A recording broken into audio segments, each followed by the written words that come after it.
Hello friends, नमस्कार. मी तुमचा मित्र समीर मोरे तुमचं स्वागत करतो मोरे प्रोडक्शन या युट्यूब चॅनलवर. तर तुमच्यासाठी मी आज घेऊन आलेलो आहे डिजिटेकची DSC 600 ही स्टिक लाईट. तर कसं आहे आणि फीचर्स तुम्हाला लवकर मी सांगणार आहे. तुम्ही पाहू शकता की डिजिटेकचं ही एक LC आहे.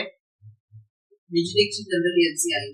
येस, तर आज आपण घेऊन आलेलो आहे डिजिटेकची LC. ये टेन टेन तर आपली LC आलेली आहे फायनली. तुम्ही बघू शकता कसा बॉक्स आहे. बघू शकता आपली डिजिटल LC आणि पॅकेजिंग बॉक्स मस्त आहे, फिनिशिंग मस्त आहे. प्रोडक्टची क्वालिटी इज व्हेरी गुड, मस्त आहे प्रोडक्ट. कॅरी केस आपल्याला छान आहे कॅरी करायला. चला आपण अनबॉक्सिंग करूया. येस,